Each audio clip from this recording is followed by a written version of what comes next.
Sir আসসালামু আলাইকুম। আসসালামু আলাইকুম। ওয়ালাইকুম আসসালাম।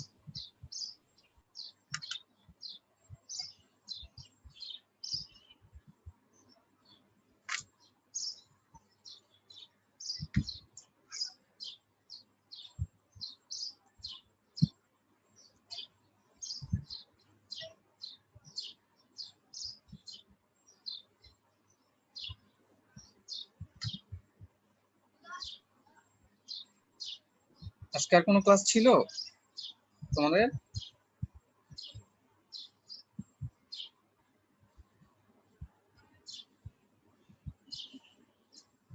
আজকে এটা কি প্রথম ক্লাস অনলাইনে? জি স্যার। আচ্ছা ঠিক আছে। আচ্ছা আমি প্রথমে লিখতেছি যে আজকে আমরা কি কি পড়বো, একটু খাতায় লিখে নাও তোমরা টপিকগুলো। প্রথমে পড়বো তল সম্পর্কে, এটাই মূলত আজকের আলোচনা। এটা বুঝলে বাকিগুলা সহজ হবে। তারপরে করবো প্রতিসরণের শর্ত।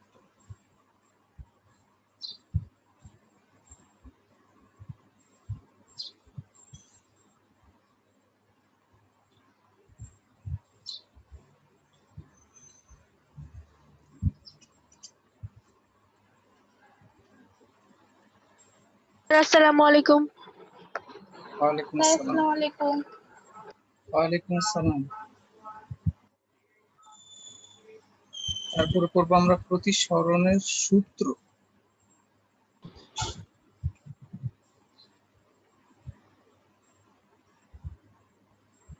তারপরে পড়বো স্যার আসসালামু আলাইকুম। ওয়ালাইকুম আসসালাম। তারপরে দুইটা সংজ্ঞা পড়বো, একটা হচ্ছে পরম প্রতিসরাঙ্ক,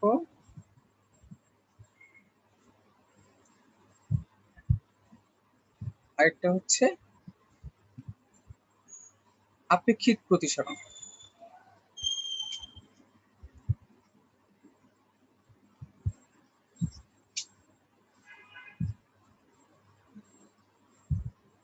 এই পাঁচটা হচ্ছে আজকে পড়াশোনার বিষয়। প্রথমটা সবচেয়ে বেশি ইম্পর্টেন্ট, তল। তল অনেক ধরনের হতে পারে, আমরা তল বলবো যদিও, কিন্তু আসলে আমরা সমতল সম্পর্কে পড়বো, শুধুমাত্র সমতল সম্পর্কে পড়বো। বলবো আমরা তল, কিন্তু আসলে বুঝাবো সমতল, বক্রতল হইতে পারে। ওকে, আমরা ছবি সহ দেখবো, ওটাই মূলত আলোচনা। তারপরে প্রতিসরণের শর্ত, মানে কি কি কারণে প্রতিসরণ ঘটে। প্রতিসরণ সবসময় ঘটবে না, প্রতিসরণ ঘটার দুইটা শর্ত আছে, প্রতিসরণের কারণও পড়বো আমরা। তারপরে প্রতিসরণের সূত্র আছে দুইটা, সেটা পড়বো। তারপরে দুইটা সংজ্ঞা, পরম প্রতিসরাঙ্ক আর আপেক্ষিক প্রতিসরাঙ্ক পড়বো। শুরুতে আমরা তল সম্পর্কে পড়ি। তল আমাদের খুবই পরিচিত, কিন্তু আমরা ভুলে যাই তলগুলো সম্পর্কে। একটা ছবি দেখা যাচ্ছে,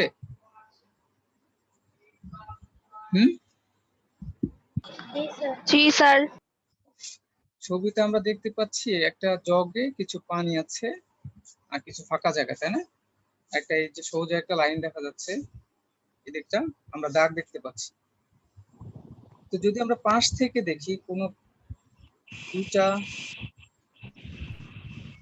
দুইটা মাধ্যমকে যদি পাশ থেকে দেখি, তাহলে এরকম হবে। পানিকে দেখতেছি, আবার বাতাসকেও দেখতেছি, এরকম একটা তল আমরা দেখতে পাবো। কিন্তু যদি আমরা একটু উপর থেকে দেখি, দেখো আমরা এই ছবিটা একটু অন্যভাবে দেখি, আমরা যদি পানিকে উপর থেকে দেখি, তাহলে পানির উপরে এরকম একটা পৃষ্ঠ দেখতে পাবো না সবাই? তোমরা সবাই নিশ্চয় খেয়াল করছো যে পানির উপর থেকে যদি দেখি, তাহলে এরকম একটা টলটলে পৃষ্ঠ দেখা যাবে। এখানে একটু কালো কালো দেখা যাচ্ছে, এটা হচ্ছে এই পানির পৃষ্ঠ, পানির পৃষ্ঠ। আমরা যেটা নিয়ে আলোচনা করবো আজকে, সেটা হচ্ছে বাতাসেরও কিন্তু পানির উপরে একটা পৃষ্ঠ আছে, তাই না? এই পানি, বাতাস যেখানে শেষ হয়ে গেছে ওইখানেই তো পানি শুরু, তাই না? বাতাস শেষ, পানি শুরু, এই লেভেল বরাবর, তাই না? এখন আমাদের যে তলটা, সেটা হচ্ছে এই বাতাস আর পানির মাঝে যে তলটা কল্পনা করতে পারি সেটা। এই তলটার নাম আমরা একটা দিব, একটা সুন্দর একটা নাম দিব। এই তলটার নাম হচ্ছে বিভেদ তল। একটু লিখে রাখো, বিভেদ তল। বিভেদ তল হচ্ছে দুটি মাধ্যমের পার্থক্য সৃষ্টিকারী তল। মানে এই তলের এক পাশে বাতাস, আরেক পাশে পানি। তাহলে বিভেদ তল হচ্ছে দুটি মাধ্যমের পার্থক্য সৃষ্টিকারী তলটি। ঠিক আছে, ওকে, মনে যেন থাকে। আমরা আরেকটু আগে আর কয়েকটা ছবি দেখবো আমরা। এখন মনে করো এই জগের এই পানিটাতে আমরা একটা কার্ড ডুবাইলাম। আমরা ভিজিটিং কার্ড আছে না আমাদের, দেখেছি আমরা, অ্যাড্রেস লেখা থাকে। এই কার্ডটাকে আমরা লম্বালম্বি পানির মধ্যে ডুবাইলাম, লম্বালম্বি একদম সোজাসুজি লম্বালম্বি পানির মধ্যে ডুবাইলাম। বিভিন্ন জায়গায় বিভিন্ন ভাবে ডুবাইতে পারি, ঘুরায় ডুবাইতে পারি, কিন্তু লম্ব ভাবে ডুবাবো। মনে করো তোমার হাতের আঙ্গুলের মধ্যে একটা কার্ড রাখলাম, তাহলে কার্ডটা তোমার হাতের সাথে 90 ডিগ্রি অ্যাঙ্গেল করবে না? হাতের আঙ্গুলের ফাঁকে একটা কার্ড ঢুকিয়ে রাখলাম, তাহলে কি কার্ডটা হাতের সাথে 90 ডিগ্রি অ্যাঙ্গেলে থাকবে না? পানির মধ্যেও ঠিক একইভাবে একটা কার্ডকে ডুবাবো, একটা কার্ডকে সোজা ভেতরের দিকে ডুবাই দেব। তাহলে কি অবস্থাটা হবে আমরা ছবি দেখি আরো কয়েকটা। মনে করো আমরা কার্ডটাকে ডুবাইছি, এবার পানির যে লেভেলটা ছিল ওইখানে বিভেদ তল যেটা ছিল সেটাকে আমরা এই কালো কার্ডটা দিয়ে প্রকাশ করতেছি, আর যে কার্ডটা আমি পানির মধ্যে ডুবাইছিলাম সেটা এই সাদা কার্ড দিয়ে প্রকাশ করতেছি। আবার বলি, এই কালো যেটা, এটা ওই যে পানির যে তলটা একটু কালো কালো দেখতে পাচ্ছিলাম সেটাকে প্রকাশ করতেছি, আর যে কার্ডটা পানির মধ্যে ডুবাইছিলাম এই কার্ডটা এই সাদা কার্ড দিয়ে প্রকাশ করতেছি। এটা হচ্ছে আমাদের কালোটা হচ্ছে বিভেদ তল, আর এই সাদাটা হচ্ছে লম্ব তল। একটু নাম লিখে নাও। তো উপরের তলটা হচ্ছে লম্ব তল, উপরের তলটা আমাদের লম্ব তল। আর আরেকটার সাথে দেখো এই যে লম্ব ভাবে 90 ডিগ্রিতে আছে। আমি একটু আঁকি একটা জায়গায়, দেখো এই যে এইখানেও 90 ডিগ্রি, এইখানেও 90 ডিগ্রি, সব দিকে 90 ডিগ্রি, কারণ ওইভাবে আমি পানির মধ্যে একটা কাঠকে ডুবাইছি। তাহলে এটা হচ্ছে বিভেদ তল, আর উপরেরটা হচ্ছে লম্ব তল, লম্ব তল। আর এই যে উপরের যে রেখাটা স্যার দেখাইছিলেন, উপরের দিকে একদম তলের উপরে যে লম্ব রেখা কল্পনা করা হয় সেটাকে বলে অভিলম্ব। মনে আছে? আলোর প্রতিফলনে পড়ছিলাম তলের উপরে সোজা যে লম্ব, হ্যাঁ, তলের উপরে সোজা যে লম্ব রেখাটা কল্পনা করা হয় সেটা হচ্ছে অভিলম্ব, আর ওইটা হচ্ছে একটা রেখা। আর এই পুরা তলটাকে, এই পুরা সাদার কাঠটাকে এটাকে বলে লম্ব তল। এটা উপরেও যেরকম আছে নিচেও কিন্তু এরকম আছে, পানির নিচেও কিন্তু ডুবানো হয়েছে। ঠিক আছে, এটা একটু মনে রাখো যে উপরেও আছে নিচেও আছে। আমরা আরো কয়েকটা ছবি দেখি, বিভিন্ন পাশ থেকে দেখি, তাহলে একটু মনে থাকবে, তোমরা মনে রাখতে পারবে আশা করি। তারপর আবার দেখাচ্ছি কয়েকটা ছবি। এই যে এটা কালোটা হচ্ছে পানির যে বিভেদ তলটা, পানি আর বাতাসের বিভেদ তল, আর সাদাটা হচ্ছে কাল্পনিক তল, যেটা কার্ড ঢুকানো হয়েছে। দুইটাই কাল্পনিক, পানির মাঝখানে খুঁজলে এরকম কিছু পাবা না তুমি। ওকে, তাহলে আমরা দুইটা তল পড়লাম, যেটা একটার সাথে 90 ডিগ্রি অ্যাঙ্গেলে আছে, একটা আরেকটার সাথে 90 ডিগ্রি অ্যাঙ্গেল আছে। যদি আমরা নিচে থেকে দেখি তাহলে নিচে এরকম একটা অংশ দেখতে পাবো, উপরে সাদা অংশটা দেখতে পাবো। ঠিক আছে, ওকে। এবার আমরা ফিজিক্সে ঢুকি। ধরো একটা টর্চ এই উপরের কার্ডের গা ঘেঁষে এইভাবে আমি পানিতে ফেললাম। টর্চের লাইট এইভাবে গা ঘেঁষে একটু কোনা করে গা ঘেঁষে পানিতে ফেললাম। তাহলে আমাদের কাজ কি? এখানে একটা অভিলম্ব আঁকা, আগে থেকে পড়ছো, একটা লম্ব আঁকা 90 ডিগ্রি, একদম সোজা 90 ডিগ্রি, এখানে একটা লম্ব আঁকা, আর নিচের দিকেও এখন লম্ব থাকবে, নিচের দিকে একটা লম্ব থাকবে, যেহেতু আমাদের এই তলটা নিচেও আছে। এখন এই যে রশিটা, এটাকে কিন্তু আমি এই এই কার্ডের বরাবর এনেছি, কার্ডের গা ঘেঁষে এনেছি, কার্ডের গা ঘেঁষে এনেছি, তাহলে আমাদের এই যে অভিলম্বটা না, এটা ওই কার্ডের গা ঘেঁষেই থাকবে। তার মানে দুইটা রশ্মি, দুইটা এই অভিলম্ব আর এই আপতিত যে রশ্মি, এটা দুইটাই কি হবে, এই কার্ডের গা ঘেঁষে থাকবে, মানে এই কার্ডের তলেই থাকবে, এই কার্ডের তল থেকে বের হবে না। একইভাবে এই রশ্মিটা যখন পানির মধ্যে ডুবে যাবে, এই যে সোজা যাওয়ার কথা ছিল, সোজা না গিয়ে একটু বেঁকে যাবে, আমরা জানি একটু বেঁকে যাবে, এই যে ভেতরে যে রশ্মিটা গেল, আলোটা গেল, সেটাও এই কার্ডের সাথেই থাকবে, এই কার্ড থেকে ডানে বা বামে যাবে না। এটা হলো মূল কথা এখানে। আপতিত রশ্মি আর প্রতিসরিত রশ্মি, ভেতরে যে রশ্মিটা গেল সেটার নাম হচ্ছে প্রতিসরিত, প্রতিসরিত রশ্মি, প্রতিসরিত রশ্মি। এই যে আপতিত রশ্মি আর প্রতিসরিত রশ্মি আর এই যে আমাদের অভিলম্ব একদম উপর থেকে নিচ পর্যন্ত, এরা সবাই এই সাদা যে সমতলটা একই তলে থাকবে, একই তলে থাকবে। এটা হচ্ছে আমাদের প্রতিসরণের প্রথম সূত্র। প্রথম সূত্রটা কি তাহলে? আপতিত রশ্মি, যে রশ্মিটা আসছে এটার নামই তো আপতিত রশ্মি, সংক্ষেপে লিখি আপতিত রশ্মি, আর এই আপতন বিন্দু যেখানে এসে পড়ছে সেটার নাম হচ্ছে আপতন বিন্দু, আমরা জানি এটা প্রতিফলনে পড়ছি। আর এই যে অভিলম্ব, এটাকে বলি আমরা অভিলম্ব, আর প্রতিসরিত রশ্মি যেটা ভেতর দিয়ে চলে গেছে, এরা তিনটা এই যে সাদা তলটা এর মধ্যেই থাকবে, কোনোটা এই এই কার্ডের থেকে বের হয়ে যেতে পারবে না বা ভেতরে ঢুকে যেতে পারবে না। আপতিত রশ্মি, আপতন বিন্দুতে অঙ্কিত অভিলম্ব এবং প্রতিসরিত রশ্মি একই সমতলে থাকবে। এটা হচ্ছে প্রথম সূত্র। সূত্রটা একটু লেখো। আপতিত রশ্মি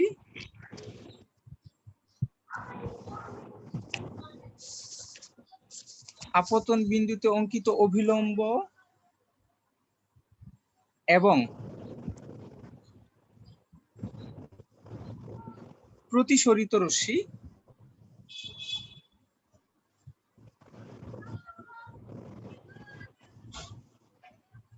একই সমতলে থাকবে। আপতিত রশ্মি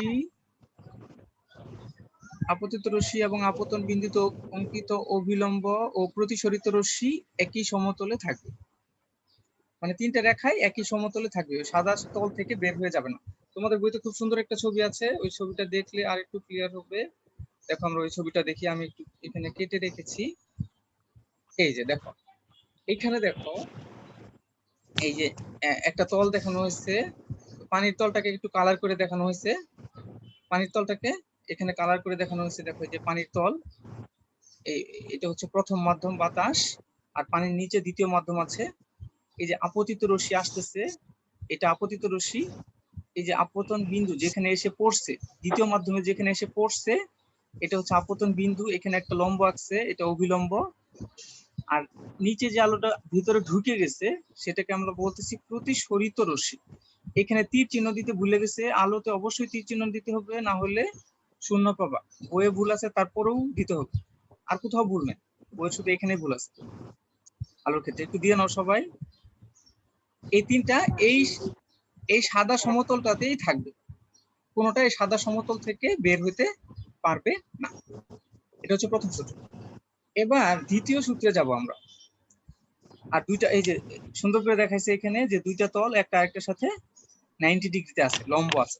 ওকে, আমরা ধরলাম আমরা পড়ছিলাম যে আলোকীয় ঘনত্ব কোনটার বেশি ওইখানে আলোর বেগ তত কমে যাবে, তাই না?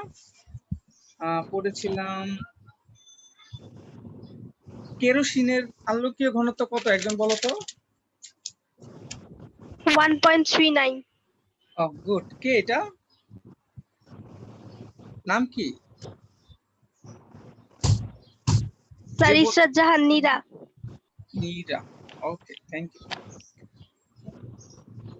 এখন প্রথম আমরা ঘনত্বকে, এই মাধ্যমের যে ঘনত্বগুলা, এটাকে আমরা প্রতিসরাঙ্ক বলবো। কি বলবো? প্রতিসরাঙ্ক, প্রতিসরাঙ্ক। পার্থক্য। প্রথম মাধ্যমের প্রতিসরাঙ্ককে আমরা যদি n1 দিয়ে প্রকাশ করি, দ্বিতীয় মাধ্যমের প্রতিসরাঙ্ককে আমরা n2 দিয়ে প্রকাশ করব। ঠিক আছে? আর আমরা তো জানি কোণ নির্ণয় করতে হয় হচ্ছে লম্বের সাথে অভিলম্বের সাথে। এই কোণটা না, কিন্তু এই কোণটা কিন্তু আমাদের আলোচনার বিষয় না। লম্বের সাথে যে কোণ সেটা হচ্ছে আলোচনার বিষয়। তাহলে আপতন কোণ যদি θ1 হয় আর প্রতিসরণ কোণ যদি θ2 হয়, এখন একজন বলবে যে θ2 কোনটা, এটা নাকি এইটা?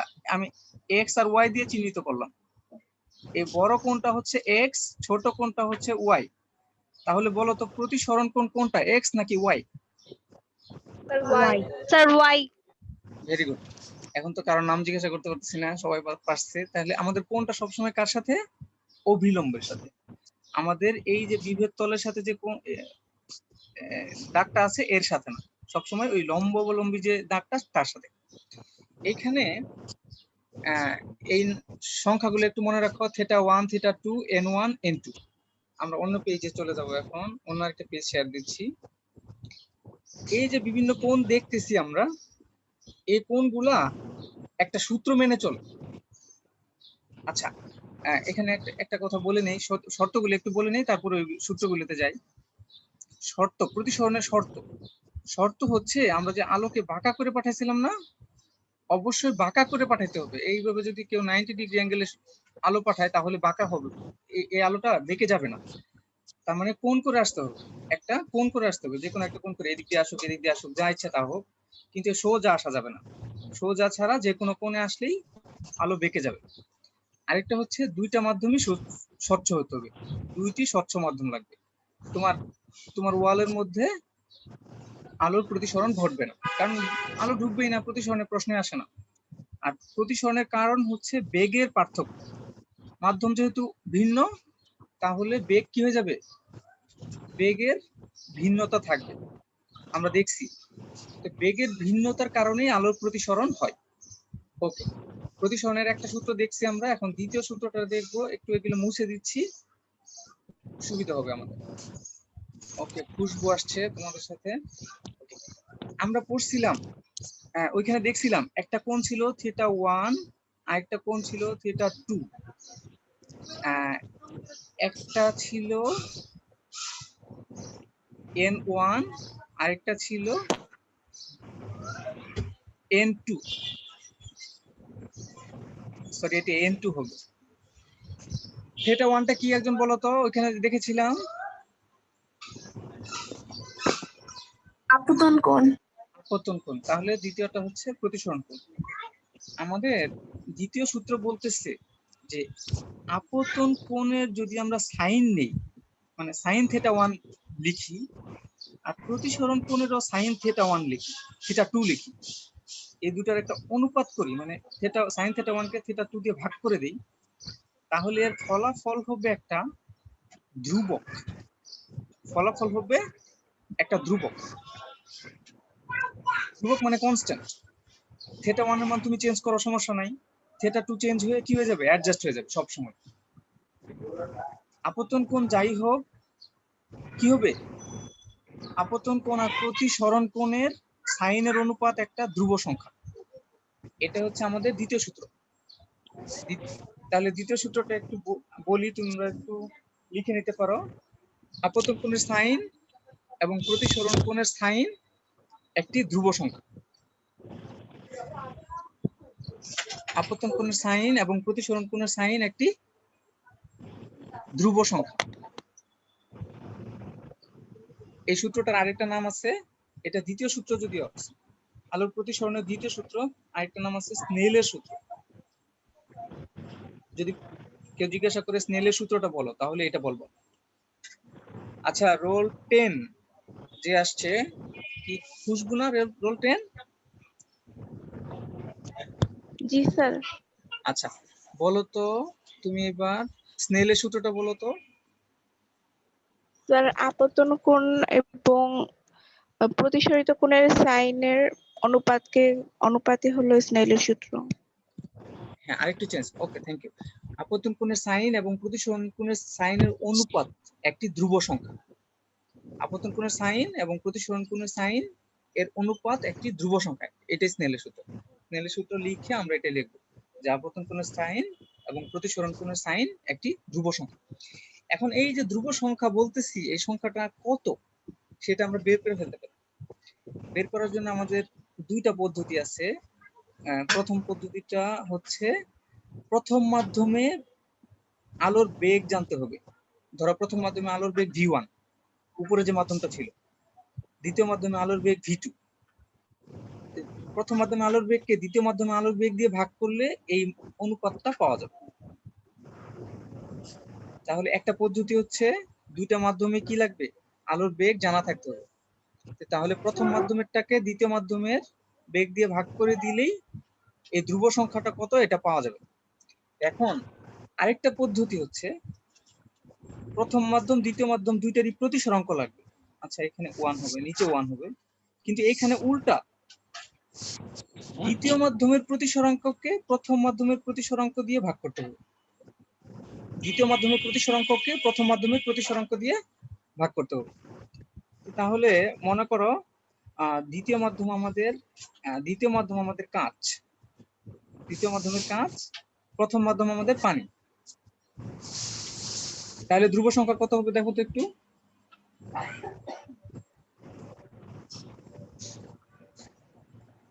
প্রথম মাধ্যম কাঁচ, প্রতিসরাঙ্ককে n দিয়ে প্রকাশ করছে, ওই যে 5টা সংখ্যা শিখছিলাম, আলোকীয় ঘনত্ব।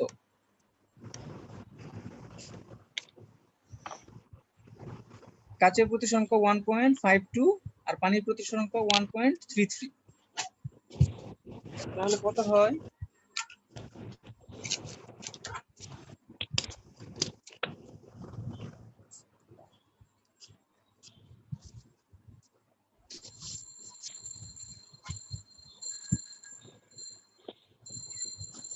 কেউ করতে পারতেছে না এত সহজ একটা হিসাব? 1.14 আচ্ছা, 1.14/8/7। 1.14 ওকে, 8/7 বা 1.14। ওকে, তাহলে আমরা এই যে সংখ্যাটা পাইলাম 1.14, এটাকে কি বলবো জানো? পানির সাপেক্ষে কাচের প্রতিসরাঙ্ক। পানির সাপেক্ষে, নিচেরটা সাপেক্ষে উপরেরটা, নিচেরটা সাপেক্ষে উপরেরটা। পানির সাপেক্ষে কাচের প্রতিসরাঙ্ক। কাচের প্রতিসরাঙ্ক কার সাপেক্ষে? পানির সাপেক্ষে। ওকে, এখন আমরা আরো দুইটা সংজ্ঞা পড়ব।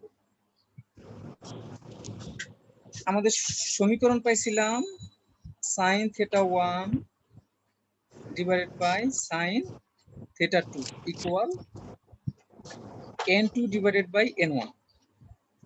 এটাকে আমরা, এই দুইটাকে একসাথে আমরা এইভাবে লিখি, একটু লিখে নাও।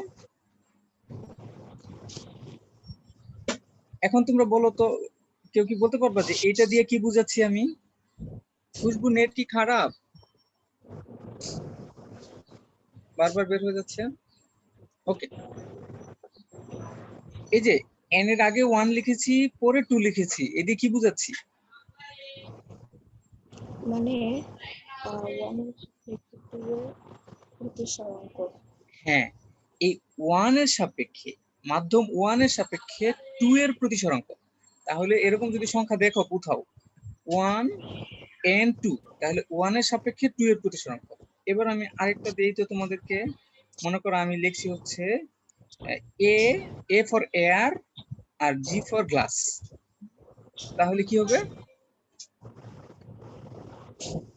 বায়ুর সাপেক্ষে কাচের প্রতিসরাঙ্ক, বায়ুর সাপেক্ষে কাচের প্রতিসরাঙ্ক। কাচের প্রতিসরাঙ্ক।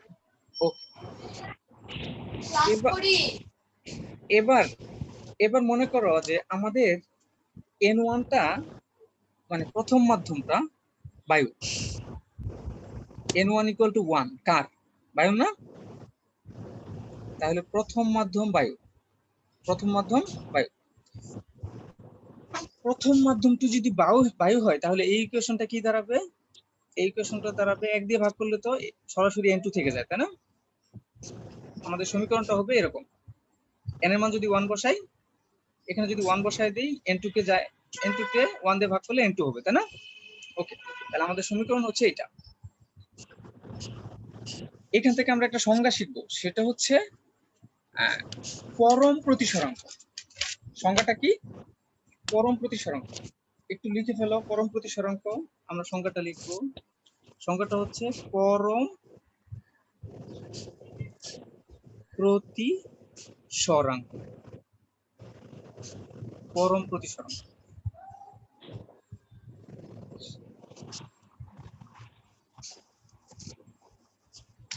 লেখো, আলো এক মাধ্যম থেকে অন্য মাধ্যমে যাওয়ার সময়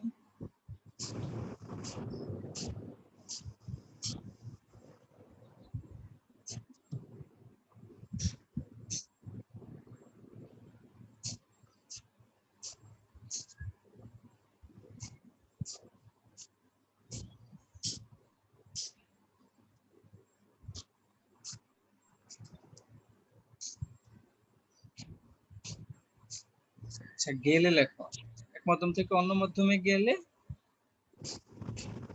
প্রথম মাধ্যম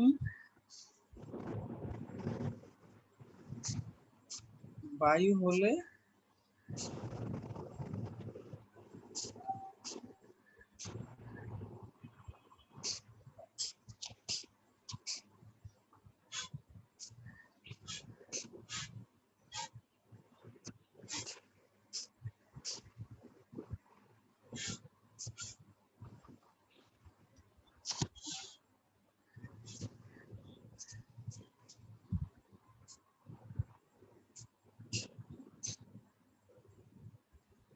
আলো এক মাধ্যম থেকে অন্য মাধ্যমে গেলে প্রথম মাধ্যম যদি বায়ু হয় তাহলে সাইন থিটা 1 আর সাইন থিটা 2 এর অনুপাত হবে দ্বিতীয় মাধ্যমের পরম প্রতিসরাঙ্ক।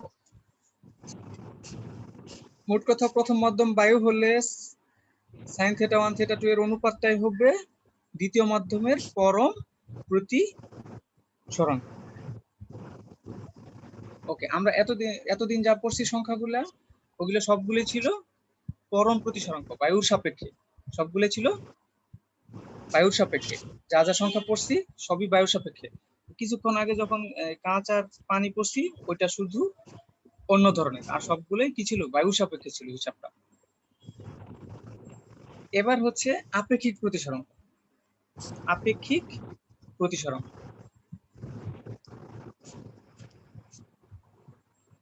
আপেক্ষিক প্রতিসরাঙ্ক ও বায়ু ভিন্ন অন্য কোনো মাধ্যমের সাপেক্ষে প্রতিসরাঙ্ক। বায়ু ভিন্ন বা বায়ু ছাড়া লেখো, বায়ু ছাড়া অন্য কোনো মাধ্যমের সাপেক্ষে, অন্য মাধ্যমের সাপেক্ষে প্রতিসরাঙ্ক।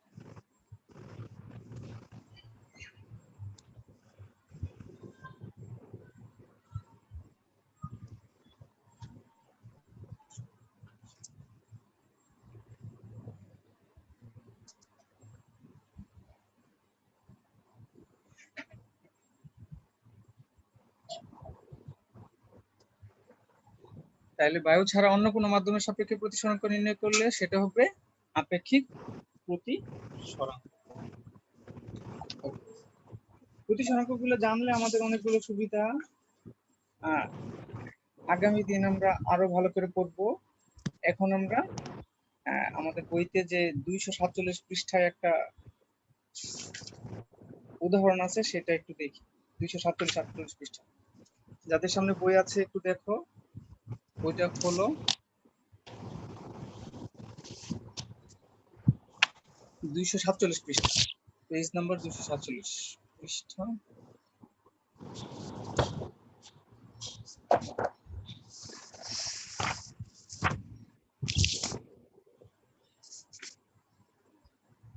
দেখো, বাতাস থেকে আলোক রশ্মি n = 1.6 মাধ্যমে 45 ডিগ্রি কোণে আপতিত হয়েছে। এটি কত ডিগ্রি কোণে দ্বিতীয় মাধ্যমে প্রবেশ করবে?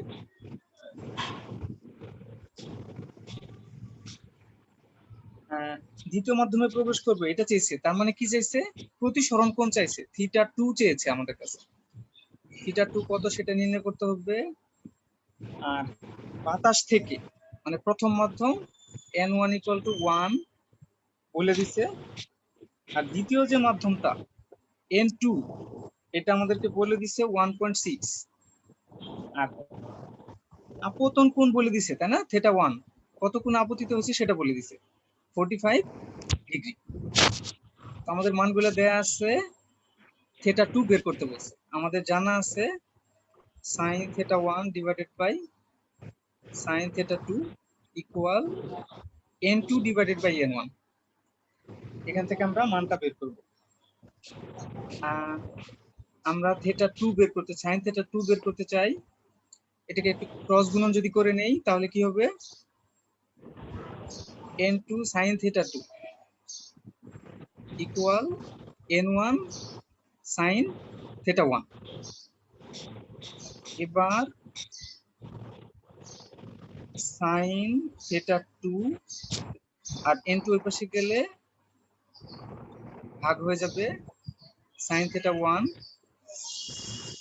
এবার থিটা 2 এর মান বের করতে চাইলে কি করতে হবে, sin ওই পাশে চলে যাবে, তোমার ক্যালকুলেটরে আছে দেখো sin ইনভার্স,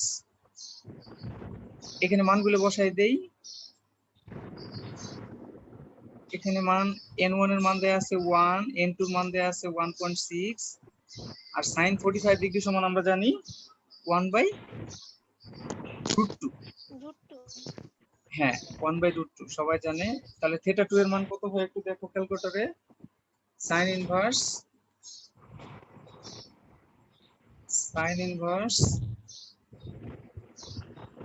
1, এটা সরাসরি বসায় দিলে হবে ক্যালকুলেটরে।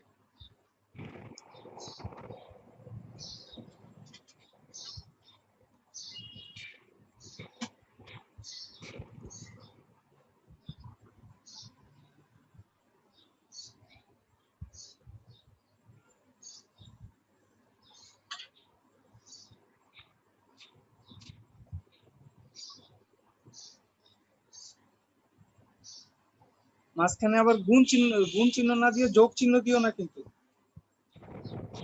এই চিহ্নটা কিন্তু গুণ চিহ্ন দিও। হ্যাঁ, এটা কি যোগের মতো দেখা যাচ্ছে, এটা গুণ চিহ্ন কিন্তু, তাহলে আসবে 26 ডিগ্রি। যারা ক্যালকুলেটর এখন ইউজ করতে পারে না তারা শিখে নেবে। হ্যাঁ, ওকে। তাহলে দ্বিতীয় মাধ্যমে কত কোণে প্রতিসরিত হবে, ওই যে ছোট্ট একটা কোণ দেখছিলাম না, সেটা হবে আমাদের এখানে 26.22 ডিগ্রি। আচ্ছা, দ্বিতীয়টা তোমরা একটু 248 পৃষ্ঠাটা এইচডব্লিউ থাক। হ্যাঁ, তাহলে এইচডব্লিউ হচ্ছে 248 পৃষ্ঠার ম্যাথটা আমাদের সহজ, একদম সূত্র বসায় দিলে হয়ে যাবে। একটু মানগুলা ডান পাশে লিখে নিবা, কি কি দেয়া আছে। দেয়া মানগুলা কোনটা n1 কোনটা n2 এটা আমাদের ধরতে হবে, কোনটা থিটা 1 কোনটা থিটা 2 এটা আমাদের ধরতে হবে, তাহলেই হবে। ঠিক আছে।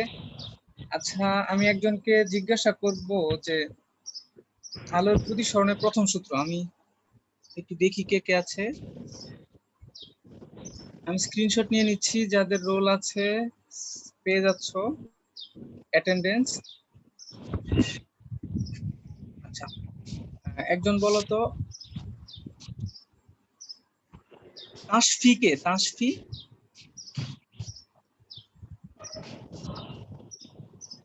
রোল 19। Hello, roll 19। রোল 19 এর অ্যাটেন্ডেন্স তো কাটা, কথা বলো না। আচ্ছা, নীরা বলো, নীরা। জি স্যার, কি বলবো? প্রথম সূত্র, প্রতিসরণের প্রথম সূত্র, আপতিত রশ্মি আপতিত রশ্মি আপতন বিন্দুতে অঙ্কিত অবিলম্ব এবং প্রতিসরিত রশ্মি একই সমতলে থাকবে।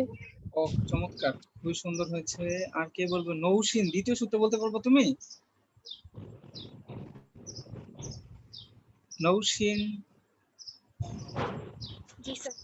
দ্বিতীয় সূত্র। স্যার থিটা 1 আর থিটা 2 এর সাইনের মান ধ্রুবক হবে, আর স্যার এটার সমানই n n স্যার থিটা দ্বিতীয় 1 মাধ্যম ভাগ প্রথম মাধ্যম। না, দ্বিতীয় θ1 θ2 নাম বলতে হবে।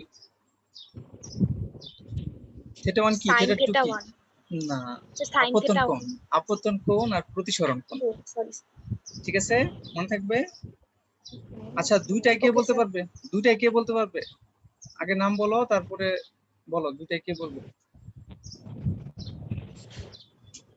স্যার দুইটাই কে আমি নাম বলবে, আমি বললে বুঝি না তো আমি। মাইয়া। সুমাইয়া বলো। স্যার প্রথম মানে আলোর প্রতিসরণের সূত্র হ্যাঁ, দুইটাই বলবা। প্রথমটা হচ্ছে যে আপতিত রশ্মি প্রতিসৃত রশ্মি এবং আপতন বিন্দুতে অঙ্কিত অভিলম্ব সর্বদা একই সমতলে অবস্থান করে। আর দ্বিতীয় সূত্রটা হচ্ছে যে আপতিত রশ্মির জন্য আর কি আপাতন কোণের সাইন এবং প্রতিসরণ কোণের সাইনের অনুপাত সর্বদা একটি ধ্রুবক রাশি। ও, চমৎকার হয়েছে, আমি খুবই খুশি হয়েছি। তাহলে তোমাদের সাথে মনে হয় আরো 1 সপ্তাহ পরে আবার ক্লাস, না? 1 সপ্তাহ বন্ধ, পূজার জি ছুটি। স্যার। জি স্যার। ওকে, ওই পর্যন্ত ভালো থাকো, এক্সাম্পল গুলো দেখো। হ্যাঁ, ওকে, আজকে ক্লাস শেষ। আল্লাহ হাফেজ। আসসালামু আলাইকুম। আসসালামু আলাইকুম। ওয়ালাইকুম আসসালামু আলাইকুম। স্যার আসসালামু আলাইকুম। আসসালাম।